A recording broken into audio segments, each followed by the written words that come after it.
of the striking things about this election was just how exciting it was. Obviously, there was this sort of not quite technical but democratic milestone that people spoke about, that this was the first time that a civilian government had served its first full 5-year term and transferred to another.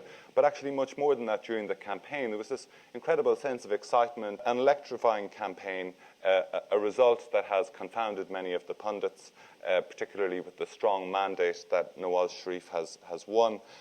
One of the striking things in coverage since then that I've noticed from Pakistan is the huge sort of military media support. I've seen articles in Newsweek where people are comparing him to Jinnah, or saying that he could be the most significant leader since Jinnah. They're talking about him as transformational. And it reminds me of one of the great, if I can generalize, qualities about Pakistanis, which is this fantastic ability for amnesia. Because when you think about when in 2009, the whole country, as far as I understood, were at least for about 10 minutes united on the fact that it was a good idea that Nawaz Sharif was leaving and the military was taking over. Probably the outcome was not what the military security establishment wanted. They wanted a hung parliament.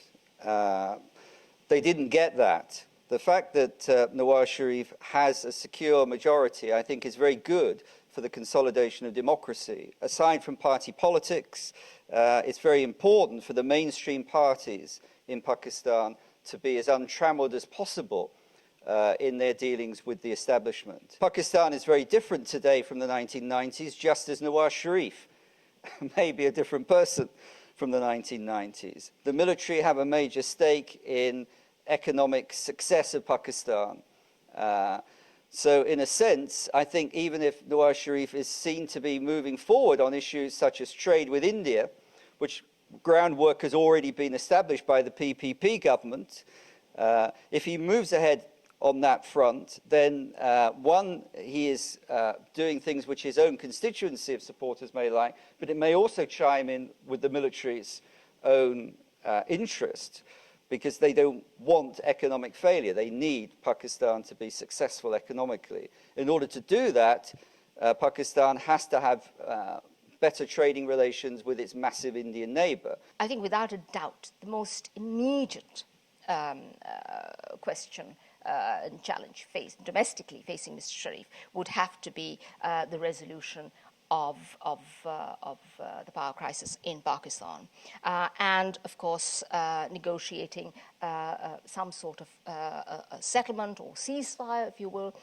with Taliban groups. I mean, addressing these two issues will have a direct impact on Pakistan's economy, which Mr. Sharif has promised to restore to some kind of viable state. I think the long-term domestic challenges for Mr. Sharif will clearly focus on managing the federation, because I think what these elections showed were precisely how deep the ethnic fault lines are in Pakistan. And I think I would not be the first one to say that, while these elections represented something of an advance for democracy, they were certainly a setback for the federation. And I think it's also fair to say that unlike the PPP, really, there is no party now with that kind of national reach.